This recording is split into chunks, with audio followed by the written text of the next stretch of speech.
Some constitutional questions are being raised in the waning moments of this campaign, and we're going to talk about it tonight.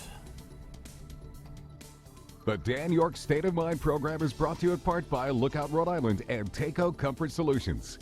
You know, kind of constitution and culture as they kind of meld together here with the, I don't know, the anxiety of this race and Donald Trump and his threats to jail Hillary and all that kind of thing. Welcome in. Nice to have you. We're going to get right to it tonight and kind of eliminate the rundown other than a major issue on the House election side. Today, the Speaker's right-hand guy sort of announced he's going to take one more shot at it. Here's the headline, which is kind of interesting. Speaker Mattiello backs the nominees over John DeSimone and Jan Malek. Jan Malek, a longtime rep from Bristol, of course, and John DeSimone, longtime Springfield rep right there, the majority leader. He got beat by 21 votes in his primary race. It was like, 500 and change to 500 and change. There was a count and all of that. Marcia Ranglin Vassell beat him, and she's part of the progressive liberal wing that is making inroads in the General Assembly. So DeSimone said today, and we'll spend more time talking about this over the course of the week, and I believe John is going to come in here next Wednesday. I think he's going to argue his point with us here directly. But he's suggesting that out of state and certainly out of district money negatively influenced the voters. And I have to laugh at that because only 500 people came out to vote for him. So, he was targeted. He was a sitting duck if he ran it the old-fashioned way, which is to say, I've always won this. It's a primary. This is a walk in the park. He didn't really respect his opponent, and he got his bell rung. Now he's going to do a write-in candidacy, and I will tell you that a write-in candidacy has never been successful, ever, not once in this state, on a state rep level. So it's kind of interesting stuff. That Nick Mattiello backs the primary winner makes party sense, but there's clearly a cold war, if not a rift, inside the leadership team here because DeSimone, again, is the majority leader and Mattiello is kind of hands-off, had nothing to do with organizing his primary race and has nothing to do with this. In fact, I'm told they haven't even talked to each other about this, so interesting stuff. We'll follow up over the course of the week. In the meantime, as we once again welcome you in, thank you very much for joining.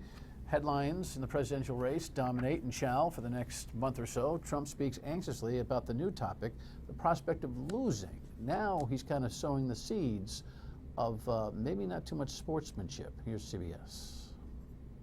They don't give the support that we really need. Okay, now, but I'm still I think confused. I'm better off maybe without their support if you want to know the truth. Donald Trump dismissed the damage done by a divided party, saying he doesn't need establishment help. I wouldn't want to be in a foxhole with a lot of these people, that I can tell you. But McCain's a brave man. Including Ryan. He's a brave man, McCain. By the way, including Ryan, especially I got Ryan. that. Since the release of the now infamous Access Hollywood video, you can do anything. Whatever you want. Grab him by the a new survey found of the 331 Republican lawmakers, governors, senators, and those in Congress, more than a quarter are not endorsing Trump.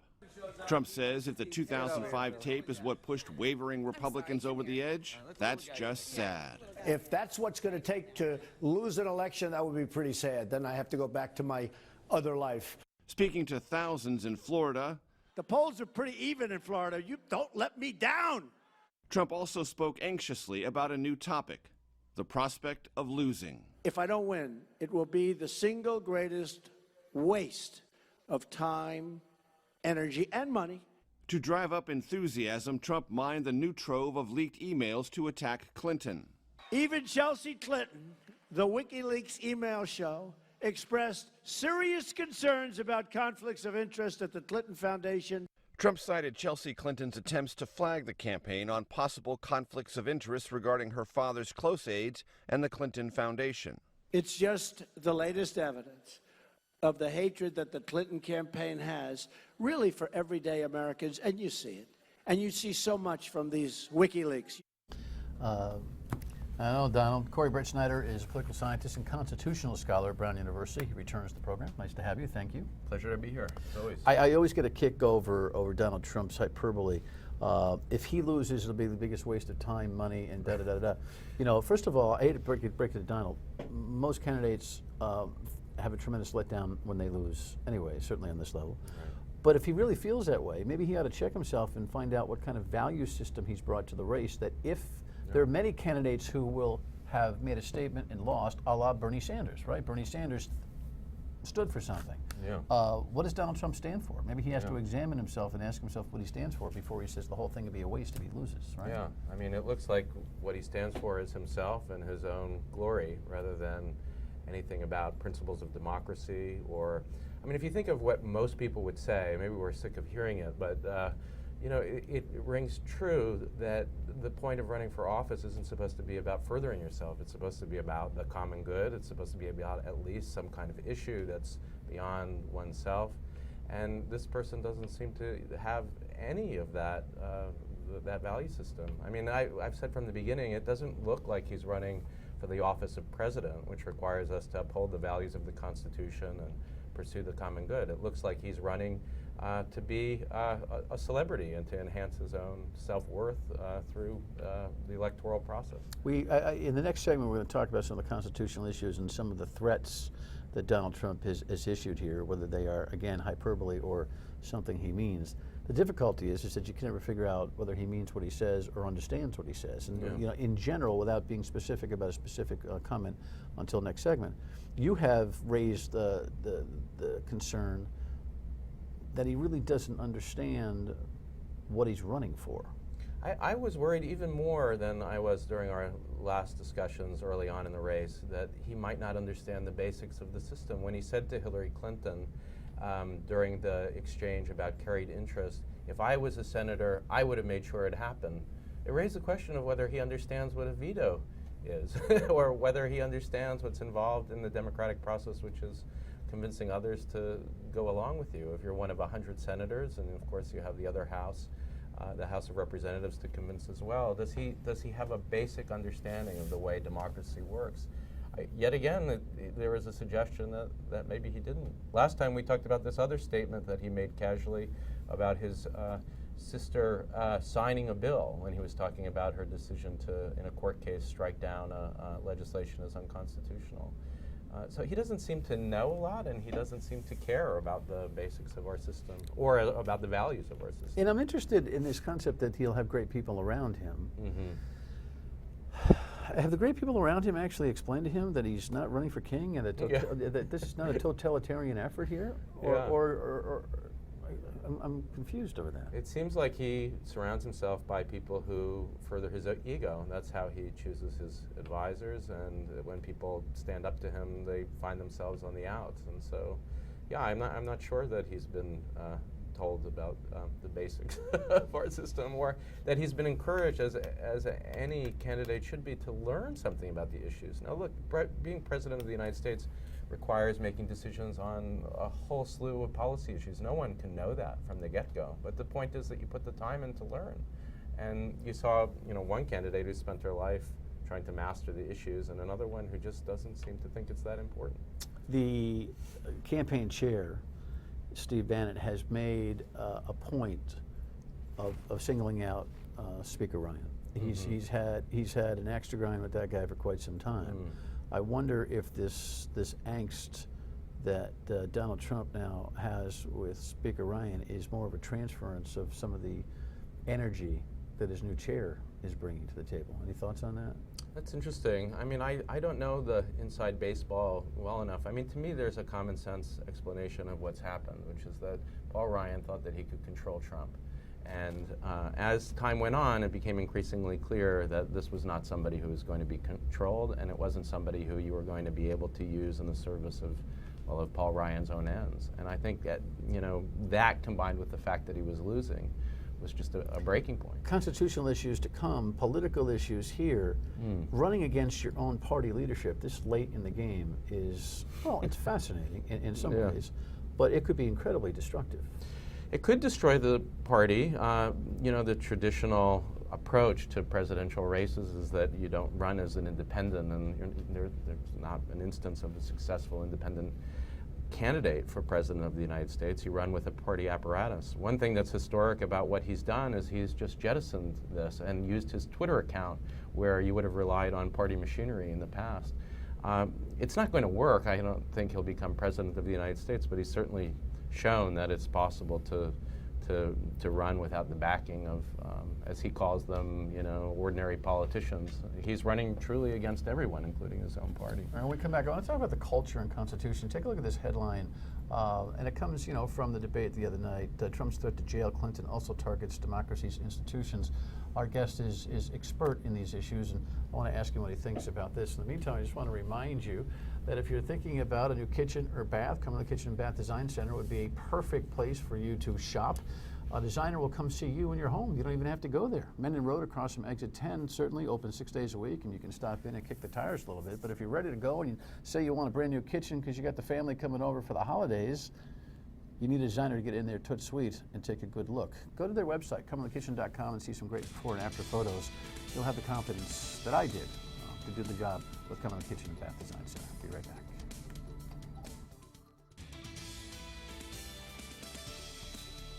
Trump said if he becomes president, he'll hire a special prosecutor to investigate Clinton's use of a private email server while she was Secretary of State. It's just awfully good that someone with the temperament of Donald Trump is not in charge of the law in our country.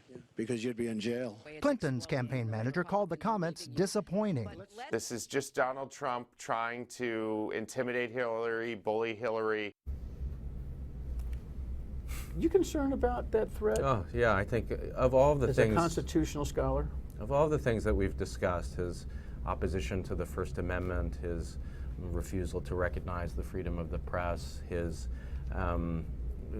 incredible racism and opposition really to the principles of the Equal Protection Clause. This is on a par with the worst of those because it suggests that he rejects the basic principle of the rule of law. In non-democracies, what defines them is that there are not smooth transitions to power that are peaceful. It's that one party tries to imprison the other. And this wasn't about an investigation or anything within the bounds of reasonable governance. He says at the end of that exchange, you would be in jail. That's the conclusion that he's drawn. And the rest of it is all about trying to build up to that moment. So I think that's what defines a non-democracy, a dictatorship, is that one person tries to put their political opponents in prison. Well, I think it's important. I mean, you deftly and understandably insert opinion about him in the middle of your constitutional analysis. So take the racism stuff out, and, sure. and the other. Not that I'm arguing those points, but just stay with me on the purity of your constitutional analysis. Yeah. And let's dig a little bit deeper into this. The idea that you would float the projection that she would be in jail. Right. That you are going to launch an investigation, that you will instruct the Attorney General to pursue the candidate that you're running against, is an unprecedented piece of rhetoric. I've never seen that before. I think there's one parallel, and that's the circumstances are, of course, very different, but Nixon's attempt to really meddle with the investigation into his own actions during Watergate, including trying to, repeatedly firing his own attorneys general and trying to intervene with the appointment of Cox. To protect himself, though. To protect himself, yeah. This maybe is worse because that at least has the suggestion, as you gave, that it's about preservation of the office. And he had an argument about the independence of the presidency. I don't know. I think it was pretty bad, and historically, one of the worst abuses of executive power.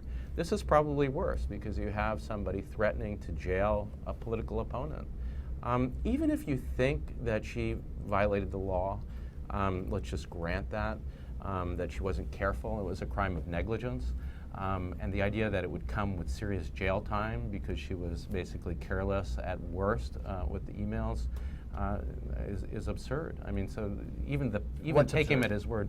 The idea that the crime that she supposedly committed, which I'm suggesting at worst is a crime of negligence. Nobody thinks she intentionally leaked these emails to a foreign power or that she was involved in espionage. Not even Trump has suggested that. So if it's a crime of negligence, think of what the penalty should be for being negligent. It's not jail time. It's a fine, or it's a reprimand, or maybe it's a suggestion that she's not qualified to hold office. But it is not what he suggested. Well, I guess our criminal code, this falls into a much more complicated white-collar criminal area. But there's a lot of involuntary actions that result in jail time and that kind of thing. But the sitting FBI director has already been, out front with his arguments as to why this was not prosecutable. Right. The sitting attorney general has supported that.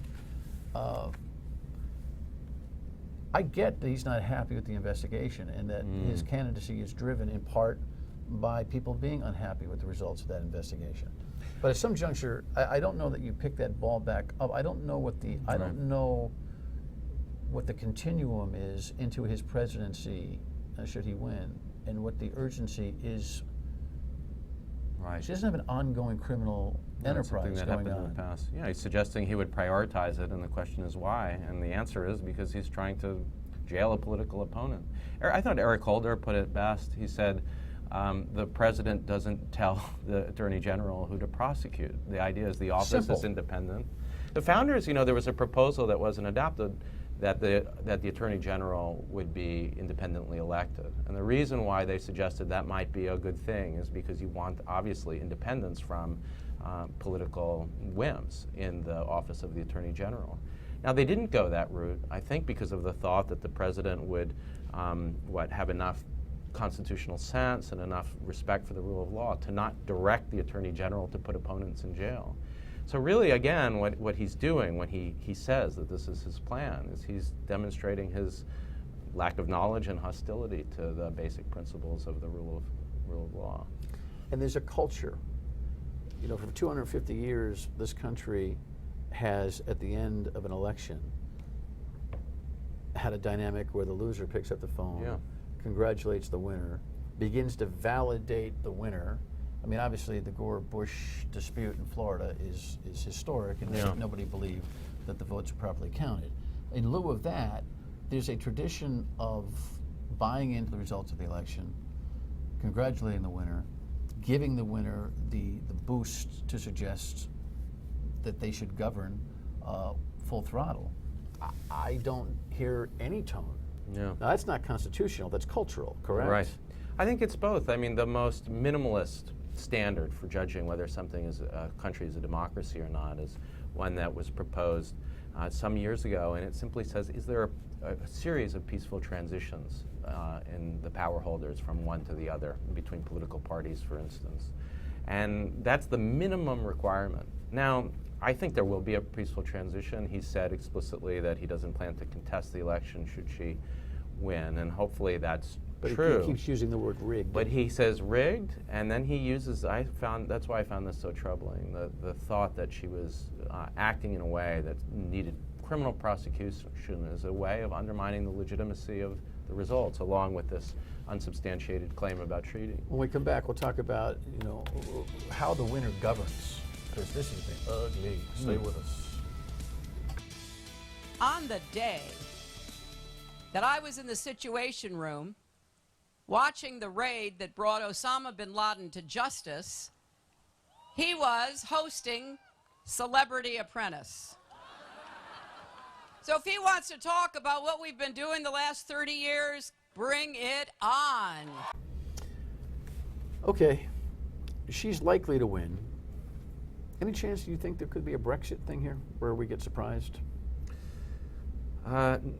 Very little. I mean, the latest polls have shown Nate Silver has it at I don't know, 15% or something chance, and I guess something wild could happen, and there's a lot at stake. So any risk. Well, is 150 hitters sometimes park it into the left field seats, but I'm with you on that. She is hardly a flawless candidate. And I can almost feel the viewers sometimes when we talk about Trump. So he's so centric and so dominant to this conversation that it's almost as if he doesn't even get that he camouflages legitimate criticism of Hillary Clinton. Yeah. I mean, she did seemingly have a hypocritical moment or inside baseball moment with Wall Street that we learned through the WikiLeaks. There's more, as the CBS package pointed out today, that she's got to answer for. But his entire game plan and now his scorched earth policy inside the party is such a dominant conversation. We don't get a lot of time to talk about her. I mean, it's a shame because there are real issues that he's brought up, not in a systematic way that would be appropriate for two candidates who want to lead this nation to discuss. One, I think I was glad it was brought up. It wasn't discussed thoroughly, but is the campaign finance question.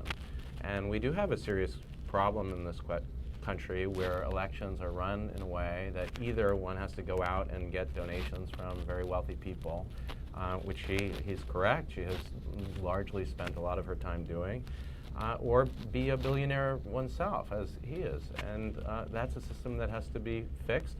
Thankfully, Hillary Clinton has proposed a constitutional amendment to overturn Citizens United, the case that says that corporations can give unlimited amounts from their own treasury in independent expenditure, not to candidates. And I think that's an important step. A more direct way to do this would be to appoint justices who have a more reasonable conception. I get worried about that. The constitutional amendment route is one thing.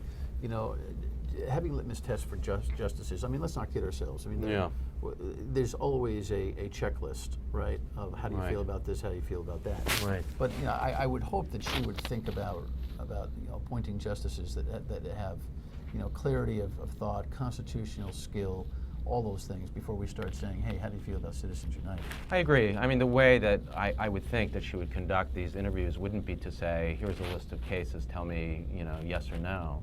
I think she would have an intelligent discussion about the meaning of the free speech clause, and she would ask whether or not you read it in an absolute way that protects unlimited giving in the way that Citizens United does on the part of corporations, or whether you think it has to be read in combination with the desire to have a robust democracy that uses campaign finance laws to ensure that average people can participate. And that's very different. The notion if she wins governing, she's going to have a big headwind that she's got to run up against in this particular case, don't you think? Well, I think one of the huge questions that's unanswered is what is next. And so Donald Trump has created a movement that is, in my view, anti-constitutionalist, anti-democratic. And she's going to have to figure out how to bring these people into the tent or how to deal with what really is she used that unfortunate phrasing of the deplorables. But there are deplorable people who are supporting Donald Trump. David Duke and his ilk have felt empowered. Now, that's a real threat to democracy that she'll be people on both sides. Just not too smart for her. No, it was not a good phrase. 15 seconds. You're bullish on the future here, or you're worried about it? I'm an optimist. I think he's going to lose, and I think that she's going to govern in a way that is inclusive and that's going to restore the American idea that regardless of race or ethnicity, that we all have a place in this country. So I am optimistic that we'll get through this national nightmare and things will start to look good. We'll have you back. Thanks. Thank Professor. you. Real pleasure. Final word when we come back. Stay with us.